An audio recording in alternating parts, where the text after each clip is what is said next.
We're going to cover some of the terms like DPF and DEF that you've probably heard in relation to your newer diesel-powered truck, but may not be really clear on exactly what they mean and what it may mean for you and your truck. In this presentation, we'll go over the two most egregious engine emissions that the EPA decided to control and minimize, and what car manufacturers did to comply. Hi, I'm Ernie with InsaneDiesel.com, and we're going to discuss those two bad boys that come out your tailpipe that are drawing so much attention from the EPA. And the first of those is nitrous oxides. There's NO and NO2. Nitrous oxide gases are formed in the combustion chamber, and the hotter the combustion in the engine, the more nitrous oxides that are created. The second is DPM, or diesel particulate matter, and that's the black smoke you see coming out the tailpipe when you step on the gas really hard and you look behind you and then you see all that black smoke. It's soot, or in other words, partially burned fuel. And no one likes breathing those either, right? So unfortunately, those two are formed under the opposite conditions, so we can't get rid of one without creating a larger amount of the other one. High efficiency and high temperature combustion creates nitrous oxides, and cooler combustion and less efficient combustion creates DPM, or soot. So let's go on to the EGR and how the EPA decided to use that in order to try to limit the number of nitrous oxides coming out the tailpipe. And it does that by taking some of the exhaust that normally would all go out the engine and recirculating it back into the intake through an EGR valve. That EGR valve determines how much goes in there based on driving and engine conditions. But the amount can be 30 to 50%. And the nice thing is that it reduces nitrous oxides. The downside is that's replacing nice fresh air fuel mixture coming into the engine and results in a less efficient, however cooler, but less efficient combustion process. And that means you're going to lose gas mileage and power.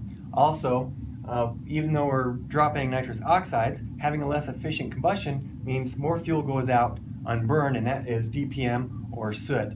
And when that soot comes back in through the exhaust, it coats kind of the intake and the inside of the combustion chamber and blows by or washes by and ends up in your oil. And that's how soot, or more soot than usual, ends up in the oil of a diesel engine. And that soot is abrasive and can cause damage or premature wear to the bearings and the other surfaces that the oil is supposed to protect and lubricate. Okay, now that we've dealt with the nitrous oxides coming out the exhaust pipe by cooling the combustion in the combustion chamber, the EPA decided that it next wanted to address the DPM, or the diesel particulate matter, soot and smoke that comes out the tailpipe, especially since a little bit more is created by inefficient process with the EGR valve.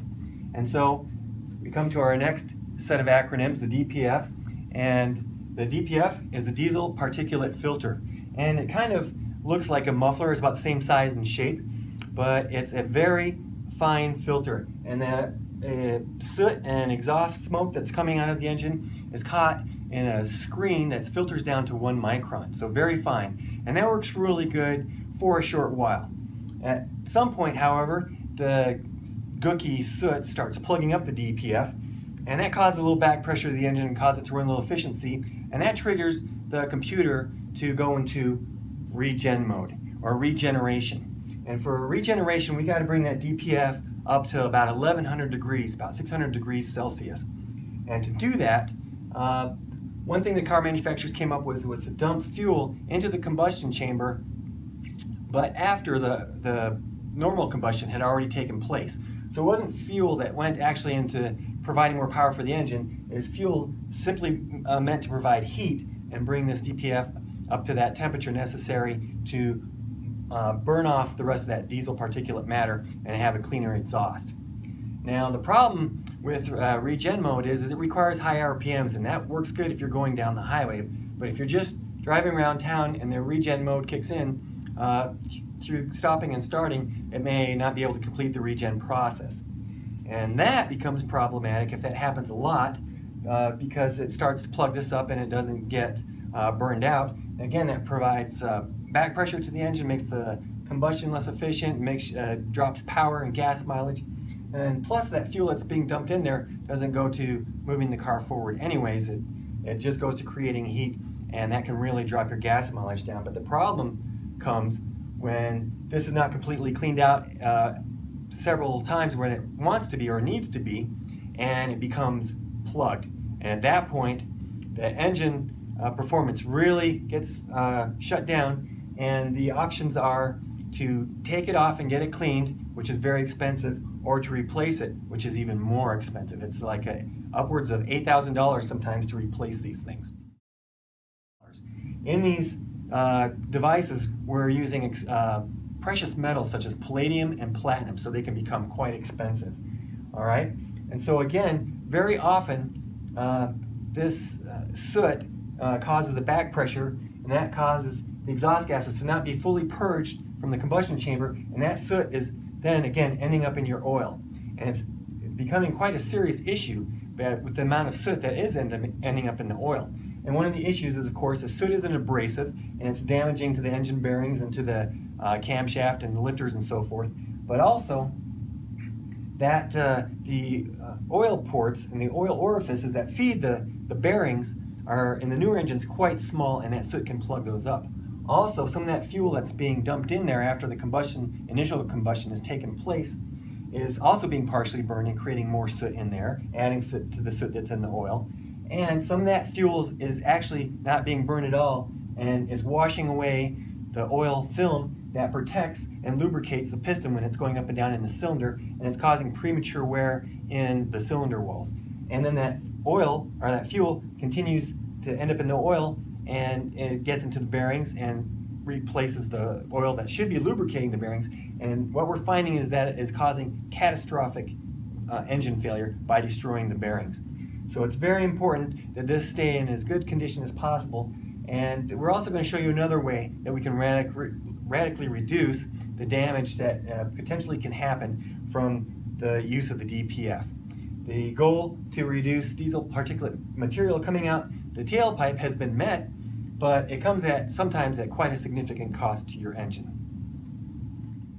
All right, now we've got the EGR dropping nitrous oxides, and we've got the DPF dropping DPM, or soot, that comes out the tailpipe. However, remember that the DPM, or the DPF, diesel particulate filter, needs some very high temperatures to bring that soot level down.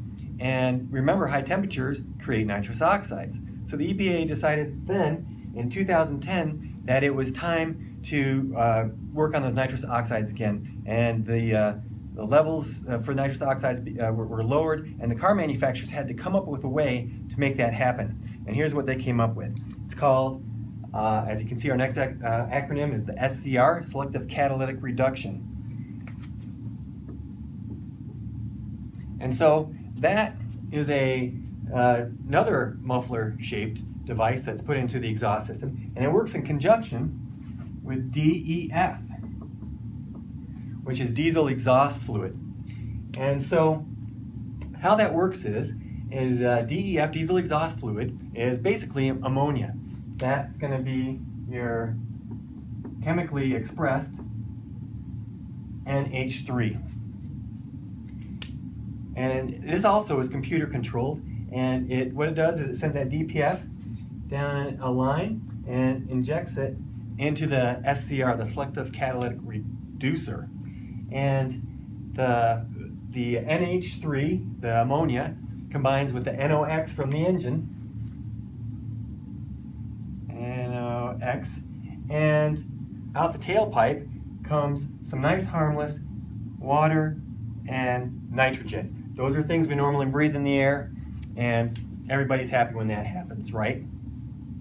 So now the DEF is probably, you may have noticed, it's a little blue cap, usually in the fuel filler door, and you buy it in boxes, so actually gallon containers that are in boxes.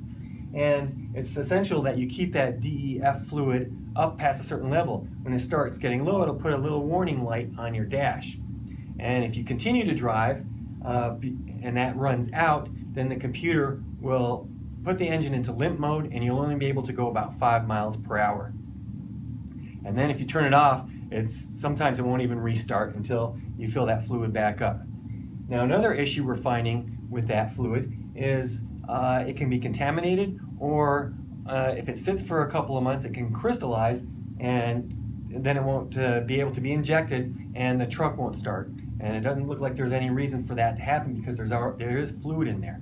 Also, what we're finding is in really cold weather, that fluid, DEF fluid, is also crystallizing and plugging the injector in the SCR itself. And so in the middle of winter, truck won't run or it's in limp mode and the DEF is up and you're wondering what's going on, and that we're finding that's sometimes the case.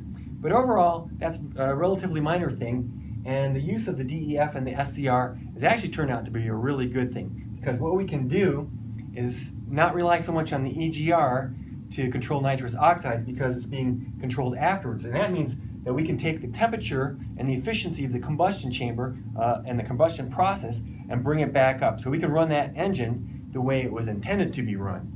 And we get our power back, we're getting our gas mileage back, because we're not dealing so much with the nitrous oxides in the combustion chamber, but we make as many as we want so the engine can run the way it wants to, and then we're taking them out with the SCR and the DEF, and that's kind of a good thing.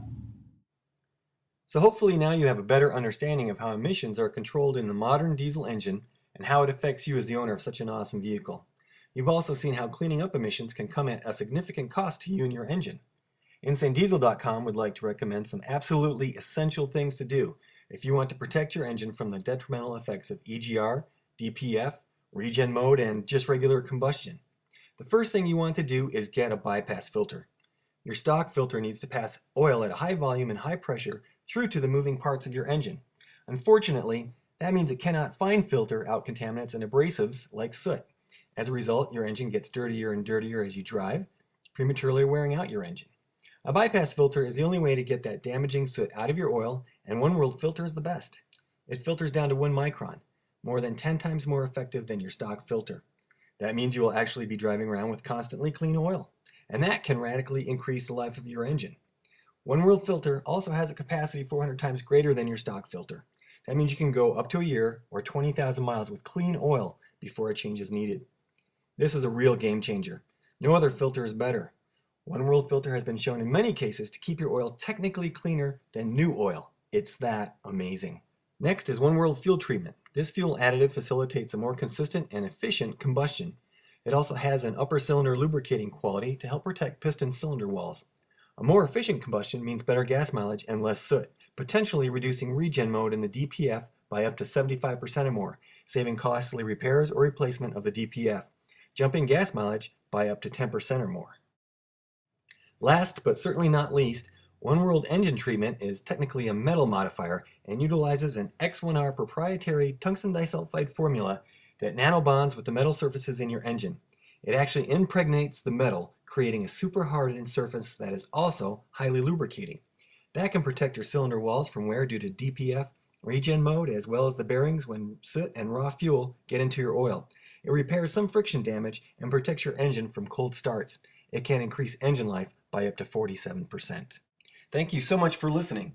We hope you found that it was a worthwhile investment of your time.